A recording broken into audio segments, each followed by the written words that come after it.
बिल्कुल यही वाली चीज H1 के लिए बननी चाहिए, यही वाली चीज H2 के लिए बननी चाहिए, यही वाली चीज H3 के लिए बननी चाहिए, यानी ये H1, ये H2, ये H3। ठीक, यहां तक चीज समझ आ रही? सो इसका मतलब है कि ये फीट और इंचेस जो है ना, ये हर एक के अपने अपने होंगे। ठीक है, H1 का अपने फीट और इंचेस हो गए, H2 के अपने, जो कि हमने देखा भी, हमने एक में 11.5 किया, दूसरे में 6.2 किया, तीसरे में इनका सम स्टोर किया और उसको डिस्प्ले करवा दिया। ठीक है, अच्छा ये जो मेंबर फंक्शन है ना, कोड जो होता है ना आपका, वो तो चेंज होता ही नहीं। ठीक है, मेंबर फंक्शन जो है वो तो एक पीस ऑफ कोड है ना, इससे ऊपर जो हमने कोड लिखा हुआ है, तो कोड जो होता है वो तो कॉमन होता है। ठीक है, यानी कि वो कोड ने कभी चेंज नहीं होना। ठीक है, जब आपने एक दफा प्रोग्राम बना दिया तो वो वाला एक मेंबर फंक्शन जो है वो उसकी एक असेंबली कोड बन जाएगा, मशीन कोड बन जाएगा, वो जो कोड है वो वही रहेगा। सो ये जो कोड होता है ना, ये असल में सारों का आप एक ही जगह पे सेव कर लेते हैं कि ये आपके मेंबर फंक्शंस हैं। ठीक है, और ये इसके लिए भी यही है, इसके लिए भी यही है, इसके लिए भी यही है। ठीक है, सारों के लिए एक कॉमन कोड, क्योंकि इससे कभी चेंज नहीं होना। तो अगर मैं इसके लिए अलग अलग मेमोरी बना दूंगा तो मैं मेमोरी को जाया करूंगा गैर जरूरी, और मेमोरी को हम बिला वजह जाया नहीं करते, क्योंकि मेमोरी एक शेयर्ड रिसोर्स है और बहुत सारी एप्लीकेशंस उसको शेयर करना होता है। तो ये पीछे आपको ज़हन में होना चाहिए कि जब मैंने क्लास एक बनाई है तो उससे मेमोरी में क्या हो रहा है। ठीक है, जो क्लास खुद बनाई है उससे कुछ भी नहीं हुआ, मेमोरी कब एलोकेट होगी? जब मैं उसकी ऑब्जेक्ट बनाऊंगा। जब उसकी ऑब्जेक्ट बनाऊंगा और लेट से मैंने मेन, जब प्रोग्राम को मैं रन करूंगा, ये मेन एग्जीक्यूट होना शुरू होगा, तो ये लोकल वेरिएबल क्रिएट होंगे। ठीक है, तो ये मैंने आपको लास्ट क्लास में बताया था कि हर फंक्शन के लोकल वेरिएबल कब क्रिएट होते हैं? जब फंक्शन कॉल होता है। सो ये डिस्टेंस ये 3 डिस्टेंस क्रिएट होंगे जब मेन एग्जीक्यूट होना शुरू होगा। जब मेन से बाहर आएंगे तो ये खत्म हो जाएंगे। अगर किसी और फंक्शन में मैंने डिक्लेयर किया होता तो जो वो फंक्शन कॉल होगा तो वो बनेंगे तो क्या होगा? मेमोरी की 3 डिफरेंट जगहों पर फीड और इंचेस की कॉपियां आ जाएंगी और उनका कोड जो है वो शेयर्ड जगह से यूज होगा। ठीक है, तो यहां तक चीज क्लियर होगी। अच्छा, अब जो हमने फंक्शन पढ़े थे तो उसमें हमने एक चीज पढ़ी थी स्टैटिक। ठीक है, अच्छा क्लासेस में भी एक चीज स्टैटिक होती है। फंक्शन में स्टैटिक क्या था?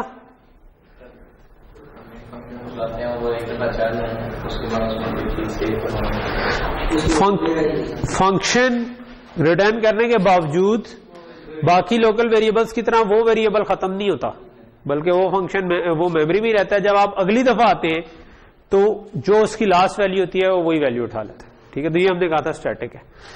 अच्छा, सो नॉर्मली जब भी मैं क्लास बनाता हूं तो उसकी ऑब्जेक्ट्स का अलग अलग डाटा है, लेकिन कभी कभार हम ये चाह रहे होते हैं कि हर क्लास के तमाम क्लासेस के लिए कोई एक चीज कॉमन हो।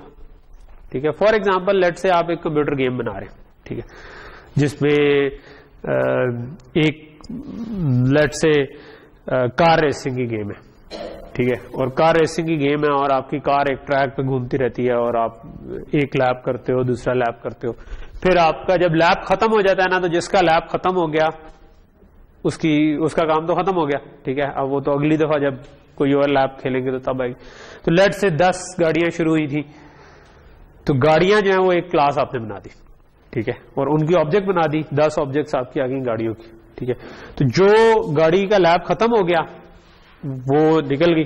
ठीक है, तो अब अगर 10 की 10 गाड़ियां अपना लैप खत्म कर देंगी तो असूली तौर पर सब। सो अब basically you need a lap count. ठीक है, आपको एक काउंट, लैप काउंट नहीं, कार काउंट, जिन्होंने अभी तक लैप कंप्लीट नहीं किया हुआ वो चल रही है, और जिन्होंने लैप कंप्लीट कर लिया है वो खत्म हो गई है। तो अगर काउंट 0 हो गया तो आप कह सकते हो कि बेसिकली कि ये पूरा लैप खत्म हो गया, सारी की सारी गाड़ियां जो है ना वो अपना पूरा लैप कंप्लीट कर। सो फॉर एग्जाम्पल इसी तरह लेट से मैं कहता हूं डिस्टेंसेस हैं। ठीक है, सो मुझे लेट से किसी एप्लीकेशन में ये जितने भी डिस्टेंसेस मैंने बनाए हैं उनका काउंट चाहिए हो। ठीक है, डिस्टेंसेस में तो it doesn't make sense as such, इसीलिए मैंने गाड़ियों की एग्जांपल दी। लेकिन लेट से कि मैं यही काम डिस्टेंसेस के साथ करना चाहूँ, क्योंकि मैंने भी गाड़ियों की क्लास नहीं बनाई, मैंने तो डिस्टेंस की क्लास बनाई है। लेट से मैं एक वेरिएबल चाहता हूँ काउंट का जो कि इसी क्लास का मेंबर भी हो, लेकिन आपका ये बजाय ये कि हर एक के लिए अलग-अलग काउंट हो, यानी कि इसके लिए काउंट अलग हो, इसके लिए काउंट अलग हो और इसके लिए काउंट अलग हो। मैं चाहता हूं कि मेरे पास एक ही काउंट हो जो बता रहा होगा टोटल डिस्टेंस की कितनी ऑब्जेक्ट्स बन चुकी हुई, ठीक। और अगर वो 0 है तो लेट से मैं कुछ करना चाहूं या जो भी मैं उसके ऊपर, जिस तरह गाड़ियों का काउंट अगर 0 हो जाए तो मैं कह सकता हूं कि गेम खत्म हो गई। या कोई आप फाइटिंग गेम खेल रहे हैं वो जिसमें नॉर्मली आप कोई गन उठा के भागते फिर होते हैं पूरे शहर में, ठीक है। सो लेट से कि वैसे 3-4 लोग भागते फिर रहे हैं और सारों मार देते हैं किसी को, तो वो काउंट माइनस हो जाता है, ठीक है।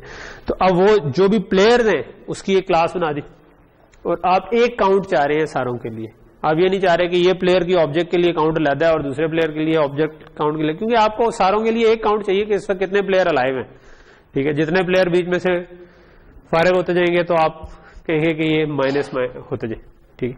बात समझ आ रही है ना कि यूज, तो पहले मैं असल में यूज बताना चाह रहा हूं ताकि आप उसको समझ सकें कि क्यों स्टैटिक यूज होता है। मैं डायरेक्ट भी स्टार्ट हो सकता है कि स्टैटिक ही होता है, बट मतलब रियल सिचुएशंस में आपको जरूरत कभी पड़ जाती है इस चीज की कि आप क्लासेस के लिए ऐसा डाटा जो कि हर ऑब्जेक्ट का अलग ना हो बल्कि सारों के लिए एक ही हो।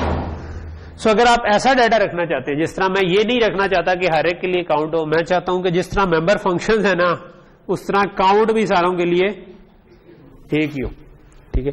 तो अगर मैं ये करना चाहता हूं तो तब मैं लिखता हूं स्टैटिक, ठीक है। सो ये अगर मेरी क्लास है सो मैं इसके अंदर कह सकता हूं मे बी स्टैटिक, चलो मैं ऐसा करता हूं कि पब्लिक बना देता हूं ताकि मैं बाहर से एक्सेस कर सकूं, ठीक है। स्टैटिक इंट काउंट, ठीक है। यहां तक चीज समझ आ रही, ठीक है। सो ऑब्वियसली मैं चाहूंगा कि ये लेट से कि जब भी ऑब्जेक्ट बनती है तो ये इंक्रीमेंट हो जाए, ठीक है। जब भी ऑब्जेक्ट खत्म होती है तो ये डिक्रीमेंट हो जाए, ठीक है। तो इसका मतलब क्या हुआ कि कब इसको इंक्रीमेंट करना है, और ऑब्जेक्ट बनेगी तो क्या होगा, हमारे पास कंस्ट्रक्टर कॉल होगा, ठीक है। अगर कंस्ट्रक्टर कॉल हो तो मैं इसको इंक्रीमेंट कर दूं, अगर डिस्ट्रक्टर कॉल हो तो मैं डिक्रीमेंट कर दूं। लेट से मैं सारे कहते हैं सारी ऑब्जेक्ट्स को काउंट करना चाहता।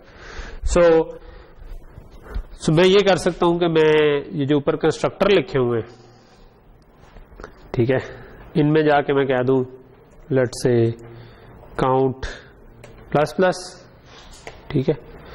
और इसके अंदर भी मैं लिख दूं काउंट प्लस प्लस, और लेट से कि डिस्ट्रक्टर मैंने उड़ा दिया हुआ है लेकिन मैं दोबारा लिख देता हूं, ठीक है। और मैं उसमें कहता हूं काउंट माइनस माइनस, ठीक है। सो ये भी बिल्कुल सही शायद ना चले क्योंकि हम कॉपी कंस्ट्रक्टर से भी इनिशियलाइज कर सकते हैं और हमने कॉपी कंस्ट्रक्टर ओवरराइड नहीं किया हुआ, तो अगर उससे किसी ने बनाया तो शायद ये भी इंक्रीमेंट ना हो। लेकिन अब ये मुझे काउंट जो है ना, ये मैंने एक पब्लिक वेरिएबल बना दिया है और वो मैंने कहा स्टैटिक है। स्टैटिक का मतलब क्या होगा कि ये तमाम ऑब्जेक्ट्स के लिए सिर्फ एक ही है, तो अगर एक ऑब्जेक्ट बनेगी तो वही वाला काउंट इंक्रीमेंट होगा, अगर दूसरी ऑब्जेक्ट बनेगी तो वही वाला काउंट ही इंक्रीमेंट होगा, ठीक है। इस काइंड ऑफ ग्लोबल कह लो फॉर दीज क्लासेस, ठीक। अच्छा, ये पब्लिक भी हो सकता है, प्राइवेट भी हो सकता है, इसमें मसला नहीं है, ठीक है। अच्छा, दूसरा मैं ये चाहूंगा कि मैं इसको 0 से इनिशियलाइज करूं। अच्छा, स्टैटिक डाटा को जो इनिशियलाइज करते हैं ना वो क्लास से बाहर करते हैं और उसकी मैं वजह बताता हूं क्यों, ठीक है। वो थोड़ा